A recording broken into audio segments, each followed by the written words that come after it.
Welcome, brave souls, to the chilling depths of horror and detail, the realm where the shadows whisper ancient secrets and nightmares come to life.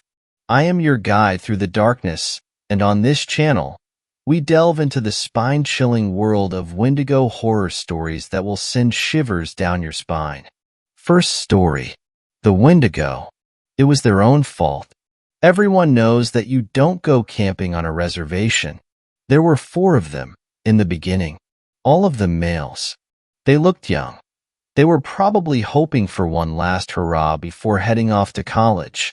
One last chance to be kids, to say goodbye to what they mistakenly thought was their stomping ground. The first night had been a boring one for me. I'd stayed just outside of their campsite, where the firelight couldn't reach me. Then, I just watched. All night. I didn't move, barely breathed.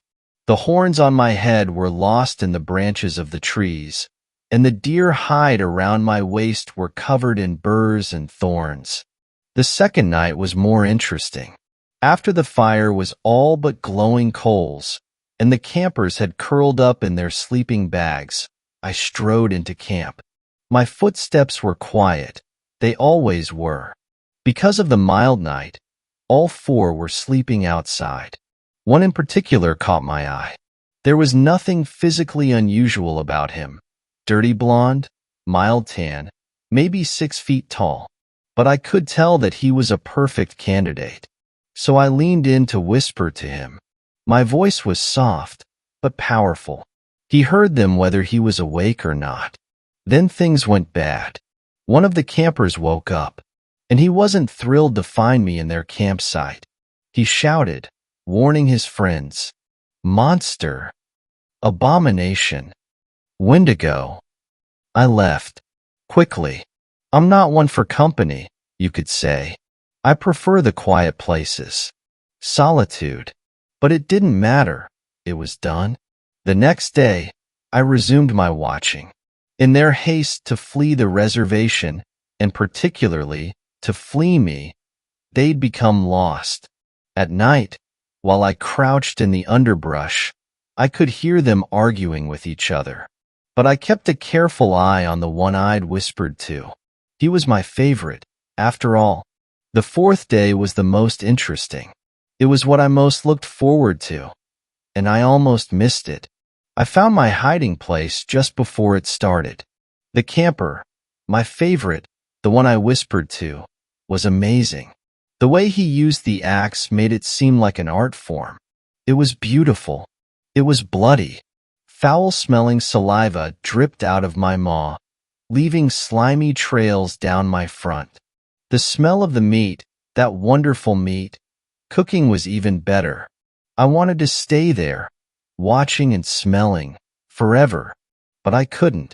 The duct tape holding my horns on was coming loose. Not to mention that Susan was expecting me back before nightfall. It was our youngest's first day of school, after all. I mean, come on. You don't really believe in Wendigos, do you? I lost my father in Iraq, so my uncle took it upon himself to teach me about stolen valor. I never thought I'd tell anyone this. It was 10 years ago. I was in a diner with my Uncle Barry and my cousins James and Derek at the southern state line of Arkansas. My uncle was a bully, and I wasn't too fond of my cousins either, but I was stuck with them. My mom had flown down to Shreveport to care for my dying grandmother, so I got the pleasure of going down there the long way with my uncle. A couple of days sitting in my uncle's Lexus and listening to Limp Bizkit and inane conversation was the price I had to pay to go watch my grandma die. Didn't seem fair. I watched my cousins talk to their dad, and I hated them for it. I was jealous. I lost my dad in Iraq shortly after I was born. I never knew him. Being around them made his absence so much worse than it normally was. What happened after that diner made me think about my father even more and the things he would have taught me if he was still alive. All I had from him, other than the stories my mother told me, was the creed that he lived and died by. Semper Fi. Look at that.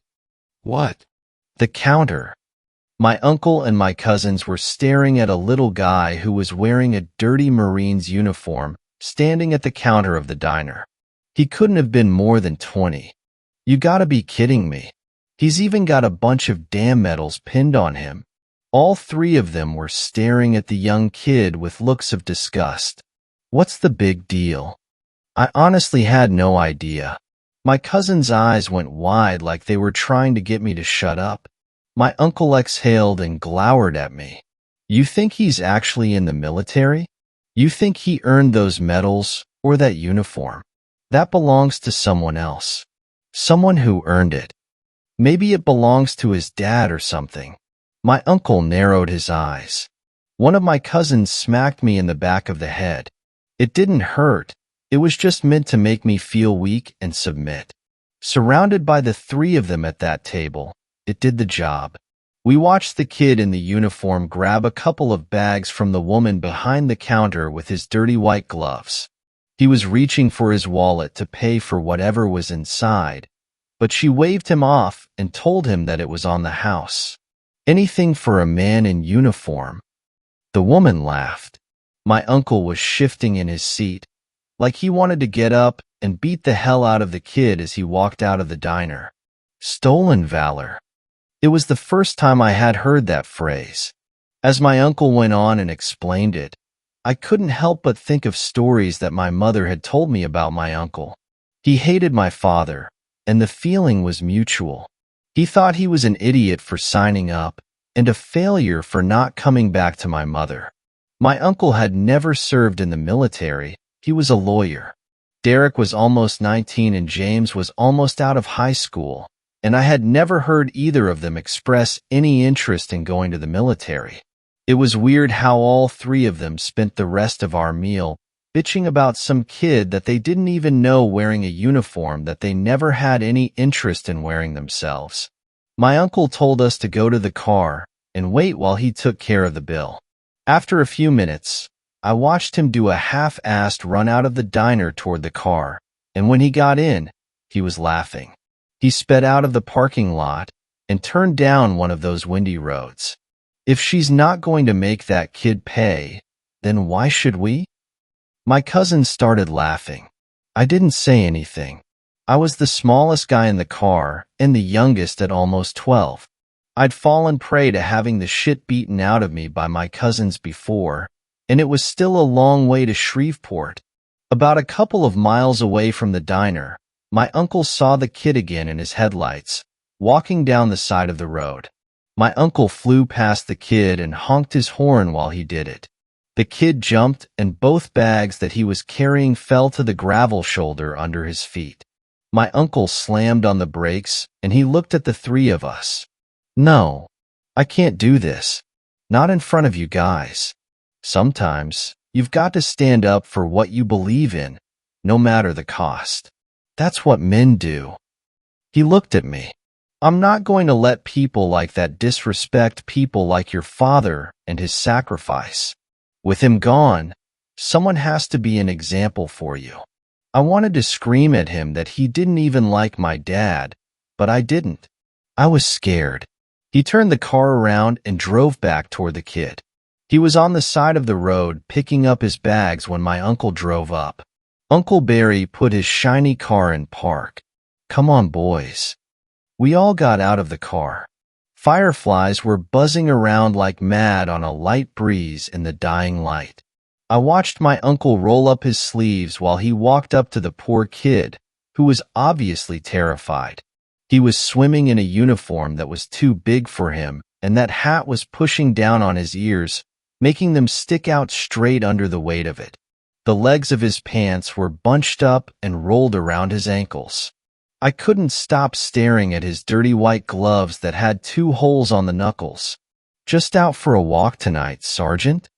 Both of my cousins stood on either side of the kid, while my uncle stared into his face. James was filming everything with his phone. I hung back, wanting to be anywhere else. I asked you a question. What are you doing out here? The kid was stammering as he answered. It was obvious that he was special, severely so.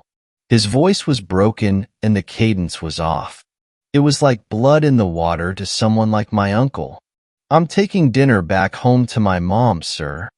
Why are you wearing that uniform, Mr. Gump? My cousins laughed, but the look on my uncle's face was dead serious. It belonged to my daddy. Daddy, huh? Your daddy's okay with you wearing that? Well, he's in heaven, sir. He died in Iraq when I was little. My heart sank. My nephew's daddy died in the war too. You don't see him wearing something he didn't earn. I think your daddy's probably rolling in his grave with you out here parading around in that thing. If he was still around, he'd tell you that it's inappropriate. My mama says it's okay. Well, your mama must be as dumb as you sound. Now, take it off. What? Take the uniform off. His voice was so cold. I have to go. The kid tried to walk around, but my uncle wouldn't let him. I said take off that uniform, or I'll take it off you myself. The kid looked at the hard faces of my family, and then he looked at me. I couldn't take it. Uncle Barry, this isn't right. My uncle turned and slapped me across the face to shut me up. I remember it hurt so bad, but it was nothing compared to what happened next. He turned back to the kid and started snapping his fingers. His expensive gold watch glinted in the headlights. Hey, I am Sam. I said take off the uniform. I was helpless and didn't know what to do. I wanted to help that kid so bad. The kid tried to push through, but my cousins pushed back, and in the scuffle, he punched Derek right in the face. My uncle and cousins began to beat the poor kid while all I could do was stand there and beg for them to stop. Then I watched my uncle and my cousins strip that kid down to his t-shirt and boxers while he was screaming for them to stop. Once they had the uniform off of him, my uncle stepped on his chest. The kid was bloodied and bruised, and he stopped struggling as my uncle grinded his foot down, driving the kids back into the gravel shoulder. You finished? Good. Uncle Barry walked away and gathered the uniform and threw it into the trunk of his car. He straightened his hair back, and then he squatted down next to the crying kid. Here's the deal, dummy. You're going to walk back home, and you're never going to wear another one of your daddy's uniforms again. Got it? Yes, sir. My uncle helped him up and even handed him the 2 bags that he had been carrying. Get out of here. The kid started to run away. I said, walk, dipshit. The kid slowed down and walked. He was shaking. He was crying. My family was laughing. We stood there for a minute or two while the kid walked away barefoot and crying. My uncle turned to me and gave me a finger gun and a big perfect white smile. Semper Fi. It sounded like a slur coming from him. Not only a phrase he appropriated, but something he was mocking. We drove off. I stared out into the dark thinking about that poor kid walking home like that. I thought about the uniform in the trunk. I wondered what my father would do if he were around. I wondered what the kid's father would do if he were around. My cousins couldn't stop laughing while they were watching the video of the whole incident in the back seat. I had been instructed to sit in the front, so my uncle could explain to me that what just happened was an absolute good. We weren't more than 10 miles down the road when my uncle swerved the car to the left and we went tumbling off of the road. We only saw it for a split second, but there was something huge running in the middle of the road toward us after a blind corner, and we just missed it. It looked like the shadow of a naked man. Uncle Barry lost control, and the car fell into a gully. We flipped over and over before coming to a rest. For a long time, everything was fuzzy. My eyes wouldn't focus and everything was dark. I heard metal screeching and popping. I heard growling. Derek started mumbling, and then he started screaming behind me. His voice faded away into the distance before it was gone altogether. My eyes started to focus. My uncle was starting to wake up and he was moaning. Then he started screaming and crying. My eyes could finally focus. James hadn't been wearing his seatbelt, and his body was broken in several different angles. He was a bloody show in the back seat, still holding his cell phone with that video playing. He was staring back at my uncle with glassy, lifeless eyes. Derek wasn't in the back seat. We struggled to get out of the car. Uncle Barry yelled at me to call 911. Fireflies were swarming all around us. One of the headlights was still working and pointing off into the woods. I had no service on my phone. My uncle was weeping and calling out for Derek. After a moment, we heard Derek answer. He was screaming somewhere out in the dark. My uncle searched in the glove box for his flashlight. I noticed that the trunk was open. The uniform was gone. My uncle grabbed me, and we started following the sounds of Derek's screams. The sound was all around us, and we turned several times to follow it. Something must have been dragging him in different directions. He was out there pleading for his life. He was scared. With a final scream for help, we didn't hear Derek anymore. The forest was alive with the sounds of wind and frogs, but no Derek. My uncle yelled for him several times until he fell silent and started crying. That's when I heard it. It sounded like a dog barking, but different, almost like a howl. Something moved out in the woods, and we barely caught a glimpse of it in the beam of the flashlight. Someone was out there. Someone big. My uncle moved the flashlight around. The barking and the howling got louder and louder until it was everywhere. My uncle's flashlight went out. The only light left was the meager beam through the trees from the headlight far behind us. The barking stopped.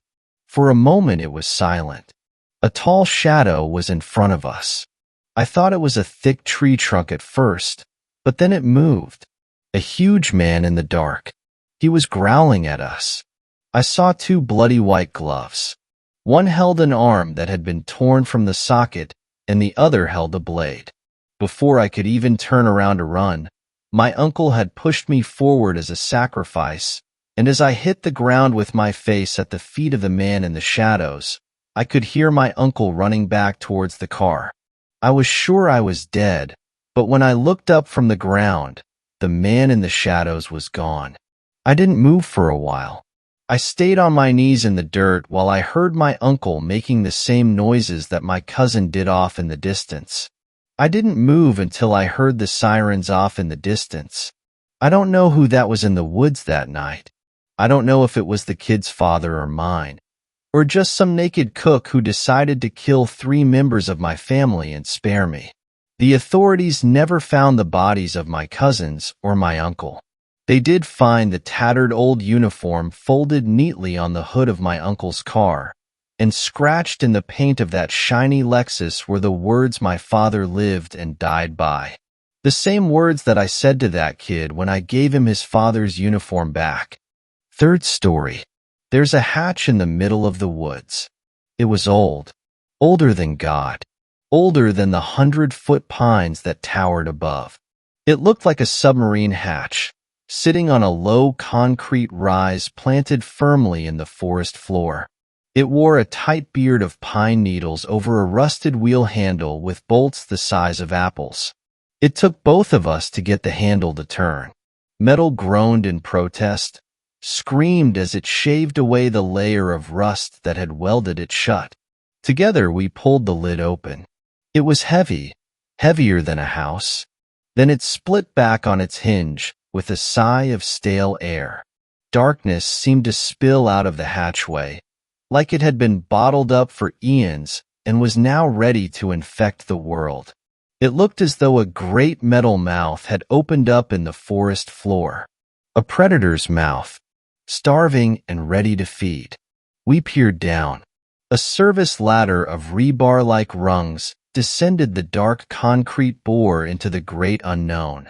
Hazy, overcast sunlight fought the darkness and lost, penetrating a meager 5 feet before shadow claimed the hole for its own. Sammy found a rock that looked like a cat's head, negotiated it over the hatch, and dropped it down. It whistled off into darkness. We waited, 2 teenage girls in the woods of Washington, listening for a sound that never came. That rock hitting the bottom. I was spending a month of summer with my cousin Sammy at our grandma's place up in northern Washington. It was a gray, unsunny July. I'd only been there a day, but a kingdom of storm clouds had rolled in off the ocean and pitched camp over our corner of Washington, issuing unto it low, endless drizzle that left the world soggy and awful. Today, however, the clouds had parted, puling back in a blast of sunlight, and leaving Sammy and I to our daily dose of mischief, 2 purloined cigarettes. With the smokes in hand, we cut out through the trees behind Grandma's house in search of someplace suitably grunge to light up. We followed a thin vein of hiking trail, eventually breaking off on our own through the wide, primordial riot of woods, not entirely claustrophobic, but dense enough that the massive pines would be warring for root space. We had been off the trail for no more than 10 minutes when Sammy called out to me, indicating the closed hatch that would eventually swallow us whole. We brushed away a thin skeleton of branches, a great bed of moss, a tangle of brush to finally unearth the thing that resembled something city workers in bright orange vests might descend to access a gas main, which was odd because it bore no markings to denote its origin, not even warnings with penal codes to dissuade would-be vandals. It was anonymous and disconcerting, like its lack of designation meant it didn't belong, like it was an interloper. Sammy had asked me something. I looked up at her. "What? What is it?" she repeated, curious gaze pinned on the hatch. "I don't know," I told her. "I don't know what it is." I knew it was old, older than God, older than the 100-foot pines that towered above. The hatch was open and Sammy wanted to go down. "Come on, Lainey," she groaned. "It'll be fun. We'll poke around, take some shots for our feeds." "I'm not on that shit," I shot back. "Social media is the death of rational thought." "True," she grumbled. "But what are we supposed to do? Hang out with Grandma all day and watch Rebel without a cause with commercials?" I took a long, pensive drag on the stale Winston, not wanting to admit that I was kind of terrified.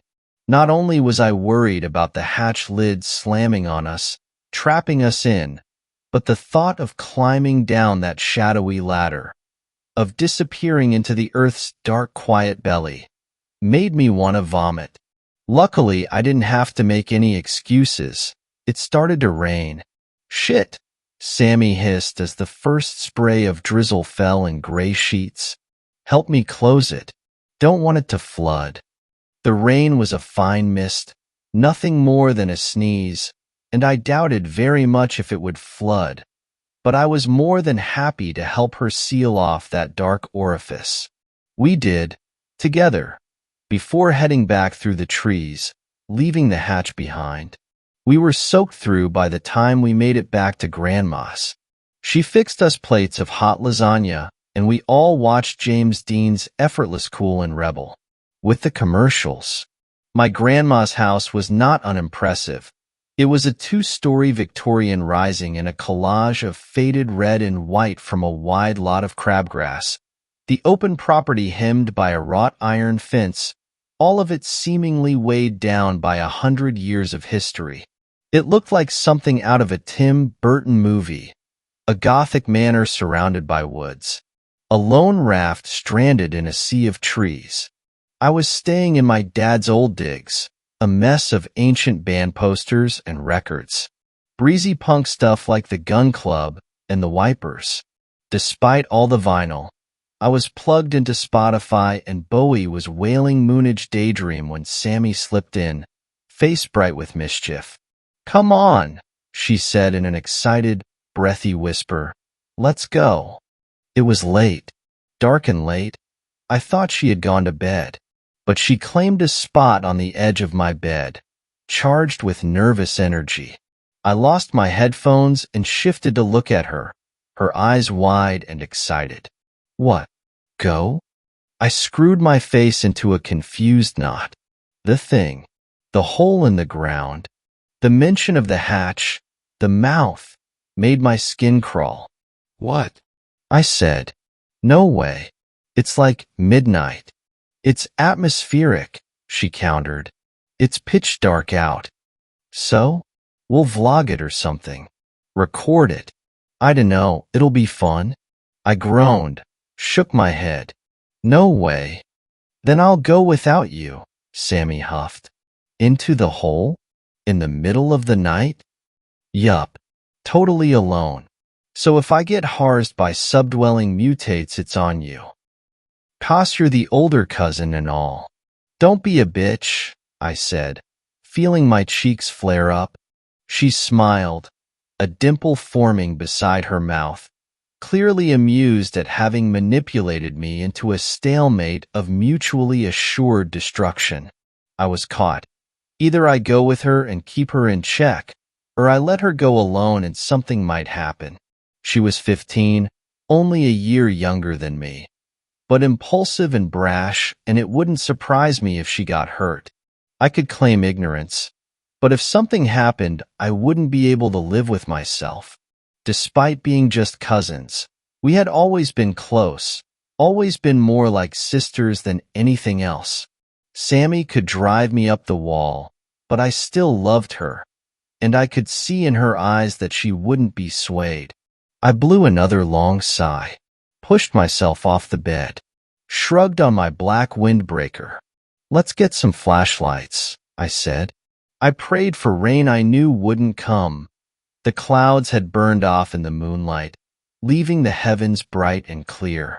We had found a set of headlamps in Grandma's junk drawer and navigated the low woods by the watery beams they provided. I had also taken an old Swiss Army knife. It was made of rust and looked like it had survived the Great War, but I took it just in case. I was hoping I wouldn't need it, hoping we wouldn't find the hatch, hoping it would be lost in the riot of trees. But something deep down, a high tickle in the deepest wrinkles of my soul, told me we would find it. And we did, almost immediately. It resolved out of the darkness, a small brutalist platform rising out of the still damp soil. Had it been so close before? It must have been. Must have. Sammy was recording us with her phone, posting them on Instagram or something. Who knows? My vision had whittled down to a dizzying pinprick, and all I could hear was the hot rush of blood pounding through my ears. I helped her tug open the hatch, vaguely heard myself ask if she really wanted to do this. "Course I do," she said with a tight smile as she pocketed her phone. "It'll be exciting." Then she mounted the ladder and started off down the hatch. That sound only could have been made by the hatch lid slamming shut. We had been climbing down the narrow bore for 5 minutes, each rung burning with a hot metal freeze that nibbled through flesh and seemed to lick at the bone, when there had been a loud, metallic report. Thunk. We both froze on the ladder, Sammy just below me, panting like a tired dog. "What was that?" I whispered, hauling stale air through my aching lungs. "Why are—" Sammy started in her normal voice, before dropping it an octave. "Why are you whispering? What was that?" I asked again, but I didn't have to ask. I already knew. She did, too. I heard the growing scuffle of her climbing back up the ladder. I started too. One white-hot rung after the next, my palms burning, my heart beating its angry fist against my ribs. The climb up was hard. My body seemed to weigh too much, like each limb was encased in lead as I pulled myself up, nearing what I knew I'd find. And I was right. The hatch was closed. I pounded on it, screamed, knowing that the only ones to hear would be us. I chipped away at it with the army knife to no avail. We tried our phones, first mine then Sammy's, pressing the devices to the lid's rough, rusted skin. No reception. Nothing but the mouth. No one but us, 2 teenage girls, her with red hair, me with brown, trapped in an awful ladder with nowhere to go but down. "I don't like this," Sammy croaked. She sounded so young, like a little girl clutching her teddy bear after an especially dreadful nightmare. I didn't like it either. It was wrong. It was so wrong. It was a pyramid of rocks. The climb down the ladder had been impossible. Time fell away, shifting into a dull blur that didn't much matter. All that mattered was finding your footing as you lowered yourself down, rung after rung, step after step. It might have been an hour or 10, but a while later, a long, long while, we hit a wide concrete room. It was about the size of your average backyard. The ceiling low, unblemished, spare the circular opening through which the ladder ran. Shadows shifted and danced in black relief as we played our headlights across the dark space. On the wall opposite the ladder stood a wide, ruined opening. Nothing but darkness beyond it. The massive bank vault-style door that had once filled it sat in a twisted, broken heap nearby, torn free of its hinges by something. That was disturbing. It sent a sudden flood of hot dread filling my guts like boiling water. But what was worse was the pyramid. It stood in the center of the room like a shitty roadside art sculpture, a painstaking pyramid fashioned out of countless rocks. I knew where those stones had come from. Sammy did too. They had been dropped from the above by people like us. Hundreds of them, thousands, sacrificed to the darkness of the earth. The mouth. I knew because topping the pyramid like a Christmas tree star was the rock Sammy had dropped earlier. The exact same one, no doubt about it, tucked carefully atop the mountain of stones, placed there by someone. Something. A high trembling sound like an animal in a snare filled the room as the reality of the situation hit Sammy. She had started to cry. She was losing it, unraveling at the seams. Sitting on the floor, knees to her chest, rocking and sobbing and apologizing for bringing me down here. We had to move. My whole body was one big screaming ache. And if we let exhaustion ease its warm blanket over our shoulders, we'd never get going. I sawed air through my lungs and boiled it into authority. "We have to go," I said. She sniffled. "What?" Her voice was nasally. She raised a trembling finger to the cracked entryway across the room. "Through there?" I nodded. Struck one of the matches I still had from the cigarettes. The flame wavered, guttered as a breeze tugged at it. "There's a breeze," I said. "Airflow. Another way out." She sniffled, shook her head. "No. No way. I say we wait here. Wait for someone to open the hatch." "No one knows we're down here," I reminded her. "No one. But what if?" She started, looking at the pyramid of rocks. She lowered her voice, a hoarse whisper. "What if the thing that made that is in there? Where else would it be?" I thought, but I didn't say that. She was close to catatonia, and I needed her in motion. "We have nowhere else to go," I said. "Nowhere?" She looked at me, her face pale and ghostly in the light of my headlamp. Her eyes were puffy, red, bright with terror. Then she summoned her courage like one would a lungful of air, and nodded. I hauled her to her feet, and we started off through the doorway. "There's someone following us," Sammy said in a choked whisper. The entryway had fed us into an underground hospital. It was abandoned, left to rot beneath the earth.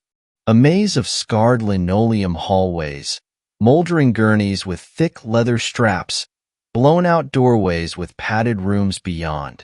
No, not a hospital, an asylum, or a laboratory, a kind of psycho mixture of both. Its construction spoke of a time before technology and the advancement of human rights. Yellowed walls and popcorn ceilings were shredded, torn to ribbons. Like a feral something had been set loose. Rusty smears of dried blood textured the white darkness here and there.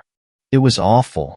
Each footfall, each pull of breath, all sounds seemed to echo, clang, reverberate through the white walls of this underground labyrinth. It was like a nightmarish Escher painting. It was the mouth.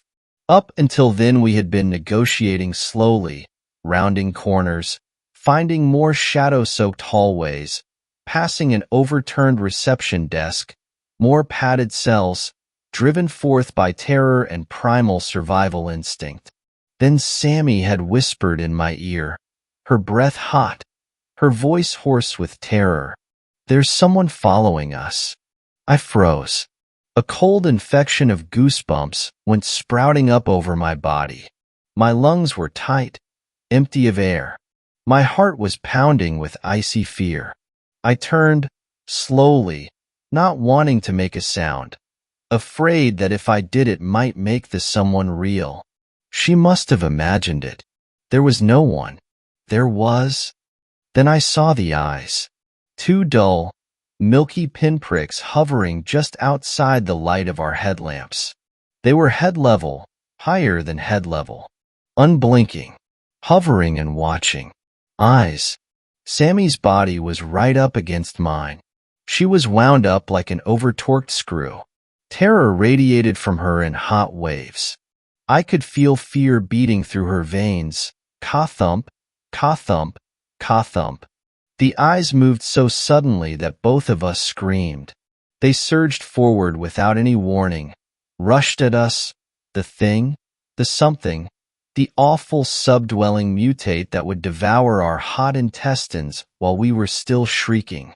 I saw its crooked, emaciated silhouette lumbering and lurching toward us. A tall, broken thing. Its arms stick-like and so impossibly thin. Those glowing blind eyes set into a narrow, malformed head, as molded and precise as a canine skull. Then the creature hit our pool of light and the eyeballs popped out of thin air. Like the light had banished that thing, leaving only two marbles which clattered down, hit the floor, bounced, and rolled to our feet. They stared up at us, pale, seeing, and somehow blasphemous. Sammy and I jerked back and bolted like the wind. My cousin screamed and yanked me back, just as solid ground dropped out beneath me. We had been in a blind rush, a blur of hallways scrolling by, passing padded cells with shadows that moved within them. When the floor had suddenly stopped being, Sammy grabbed my shirt and jerked me back, just as I went tumbling out over the sudden chasm. After a gut-wrenching second of uncertainty, I found myself on solid ground, looking down at the vast, empty nothingness. There was a 20-foot canyon separating this side from the other, a thin, splintery plank board running across it. It looked like someone had shoveled out a massive, crude pit in the hallway of the underground nightmare. We peered down, hauling air through broken lungs, hearts pounding, not sure what we were seeing. A solid knot of arms and legs, interwoven and laced together, filled out the bottom of the abyss. They were gray, broken, decayed. Torn flesh hung from bone, massive boils filled with hot pus textured rotting skin. But this wasn't a shallow grave, and they weren't the departed. As soon as our light hit them, they slithered apart, breaking away like a hive of snakes under the burning heat of a magnifying glass. Dreadful heads, pained and drawn in agony, recoiled from the light, broken, human-like things forcing themselves off into shadow to reclaim what little salvation they had. They hissed and moaned and chuckled with insane humor, like condemned souls cast from heaven, forever banished to this pit of darkness for an existence of raw pain. "Oh my God," Sammy croaked. "Oh my God." But there was no God in this place. It was a great blasphemy born from the sin of the unrighteous. It was awesome and awful. It was. A low sound came from behind us, tucked into the cacophony of torment. Sammy didn't hear it, too taken with the pit of the damned. I slowly turned, my heart fluttering with icy dread, my stomach nodding in on itself. But the hallway behind us was empty. I blew a relieved sigh. The giant meat spider exploded out of the darkness with a throaty screech, a blur of limbs carrying it across the scuffed ceiling. But they weren't limbs. They were human arms and legs. I gasped as it rattled down the wall, hissing and pulsing with hideous life as it joined the floor and surged forward. It bubbled into the light, a nightmarish set of conjoined twins, two separate androgynous entities melded together, appendages beginning where others ended, scraps of face in all the wrong places, eyeballs and noses and mouths all scattered about its lumpy, fleshy form. It was a nightmare of terrible industry, and its head, much like a spider's, was bulbous and truly heinous. Patches of hair textured its lumpy scalp above rows of eyeballs and a wide mouth of thick razor teeth. Sammy turned, screamed, and stepped back. It was instinctive, a single misplaced move that sent her out over empty space. She reached out for me, her fingertips skimming my arm as she issued a surprise "oh." Then she was gone, plummeting into the sea of souls, swallowed by the mass of forgotten bodies. I heard her shriek, heard her wail in bright agony as those things tore her limb for limb, picking her apart like a mean kid with a stunned fly. Then I looked up and a fleshy mass of teeth and eyes and hatred was atop me. The meat spider tore me down into darkness. I awoke in a biblical spiderweb to the reek of death. It was a dark, sticky place, hot with the stench of dead things. The smell flooded my lungs, burned my nose and eyes. I looked around, my eyes adjusting to the gloomy haze. I'd lost my headlamp. Fibrous white nets resolved out of the darkness, stretching to and fro like an entropic masterpiece, all of it seemingly random and oddly beautiful in its precision. An incredible tapestry of psycho nature. Massive cocoon lumps textured the space, scattered throughout the nest like sleeping beauties. They were prey. And so was I. I couldn't move. I was melted to a wall of webbing by a spray of fiber, not entirely cocooned, but imprisoned in a straitjacket of dreadful string. I tried to scream, but my mouth was gagged with a shred of webbing. I issued a low, muffled shriek, the sound of despair. Then the entire formation began to tremble with a low vibration. I heard a tight hiss, saw a dark shape skitter by. The meat spider mounted the nearest cocoon and tore into it with its terrible human-like arms, craning its lumpy head to suck meat from bone. I heard congested slurping, things tearing, flesh and bones snapping apart. It was feeding, and it would come for me next. I slowly began to struggle, trying to work some slack into my binds. But they held firm. I felt something firm in my back pocket. I patted it desperately. The Swiss Army knife. I worked it out, popped the blade as the noise of feeding slowed, as the awful meat spider shredded its fill from one of its victims. I eased the rusty blade through the webbing and began to saw. It was like cutting through canvas. The web behind me instantly began to slacken, splitting apart, losing its tension as, oh God, oh no. The meat spider lunged, drenched in still hot blood, moving with that deliberate speed afforded only to creepy crawlies. It was coming for me, arms and legs pumping, its misshapen form throbbing with terrible heat. I worked the Swiss Army knife harder, faster, hacking away blindly, hatcheting apart the web holding me captive. And I could smell it, oh God, the reek of ancient rot, of things dead and decayed and hate, and it was here. Oh God, it was here. The meat spider lunged. For a terrifying instant, all I saw were eyes and teeth. There was a horrible intelligence in those eyes, an awful cunning that reminded me so much of the dead-eyed stare of serial killers in court. Then the web split beneath me and I fell. A second later, and I would have been girl meat. Instead, I was tumbling down, plummeting like a stone, the ground black and solid and rushing toward me. It slammed into me like a freight train, and I crumpled like a bird. It wasn't solid ground. It was an angry rush of water. A river tumbled and heaved through a rocky canyon.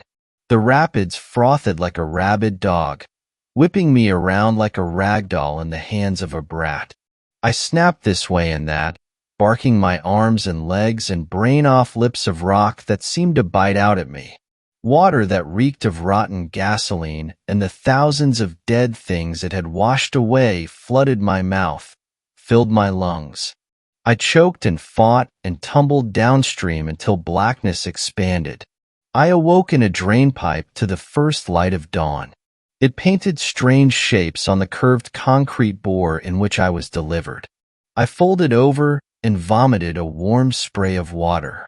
A thin trickle ran from the darkness of the pipe, issuing through my hands, hair, flushing me with sobriety. That darkness repulsed me, made my skin ache and crawl with nausea. I staggered toward the light, fought my way out into a rocky shore. Seagulls were honking angrily, fighting over a scrap of meat on the beach. Other seabirds twisted through the foggy air above gray waters. The ocean heaved at my feet. I looked up at the sky and cried. A trucker found me limping along the highway like an abused dog. I didn't struggle when he dragged me to the car.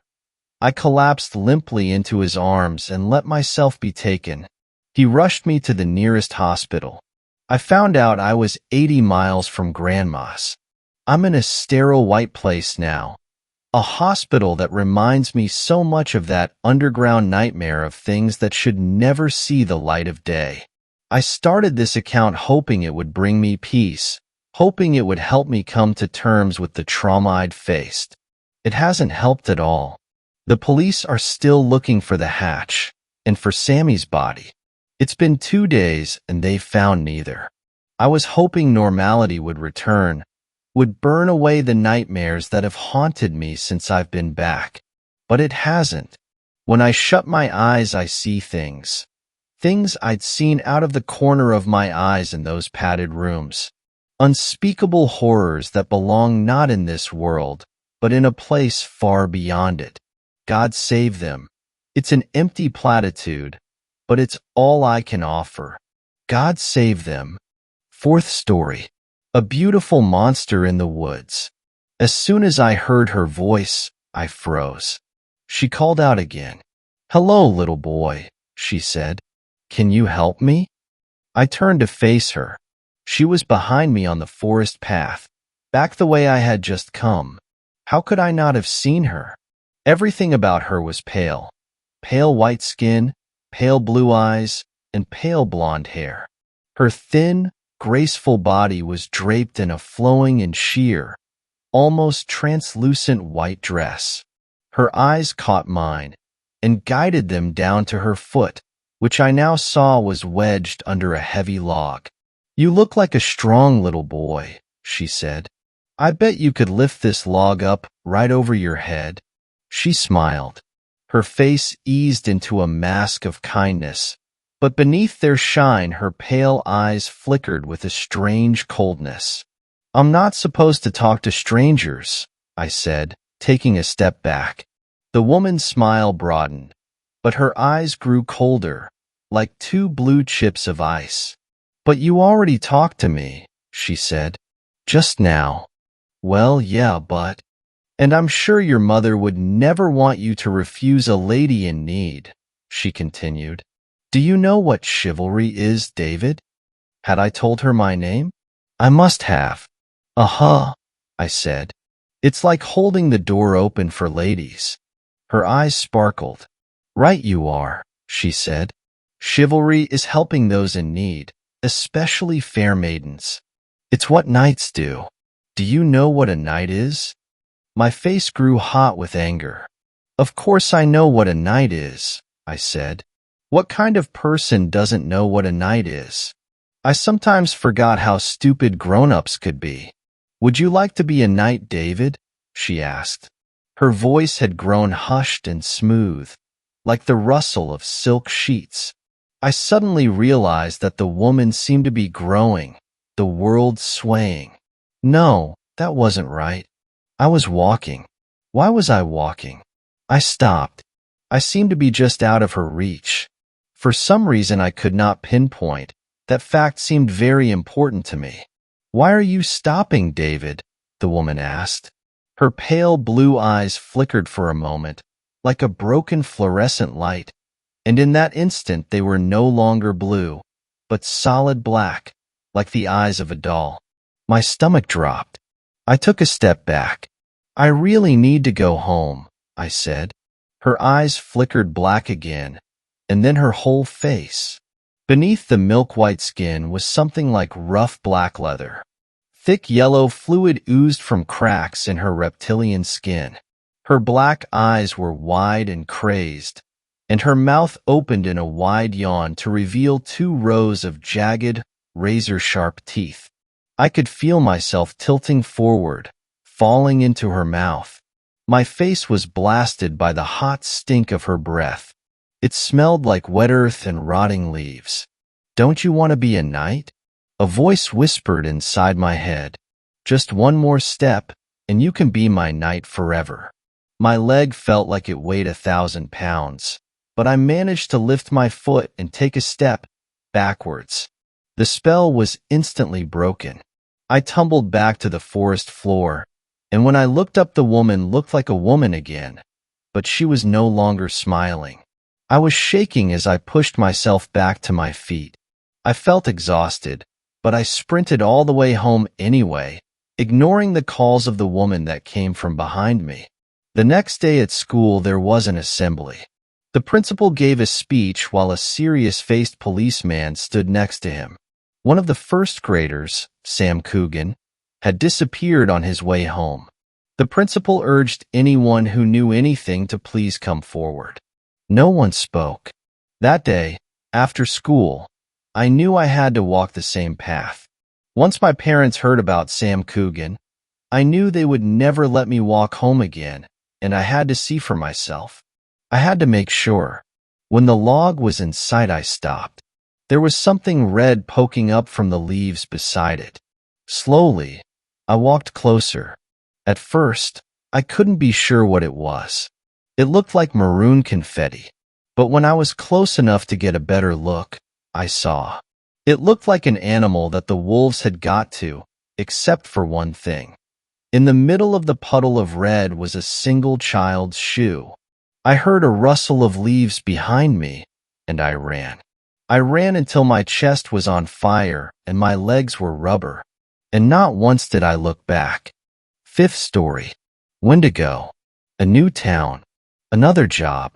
I nodded my head as the head of security for the minuscule Lockwood campus went through his new hire speech. I could care less what he had to say, only chiming in when needed to secure the job. I last saw the beast heading this direction. All I had to do was wait for it to hopefully come here to feed once more. The first few nights were still. Jostling the small taser they had provided me, I'd make my rounds. Such a small town required nothing more in the sense of security, but I was always sure to never let my Glock leave my side. Not anymore. It was subtle, but I could tell each night that less students were making it back to campus.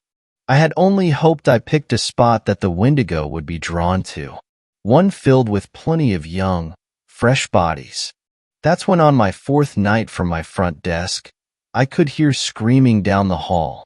Standing up, I chambered around before heading towards the noise. I was sure it was the Wendigo. I stopped at a door that had large, drawn-out carvings that led to the doorknob. A muffled yelp from behind it was all I needed to hear. It was time. I pushed on the door. As it creaked open, it revealed the Wendigo feasting on one of the college girls. Her body convulsed in pain as the flesh was being ripped from her face.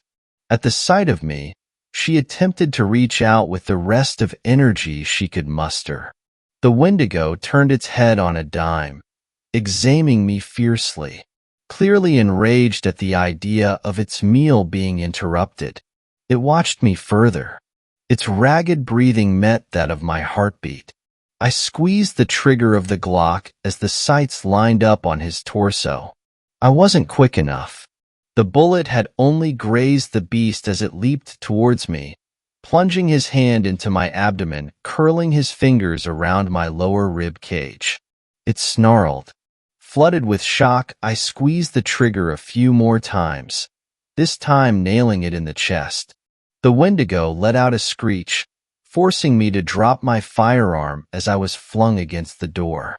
Rapidly, it convulsed on the ground for a few seconds before leaping through the window. Holding my bloodied abdomen, I got up, using the door as support.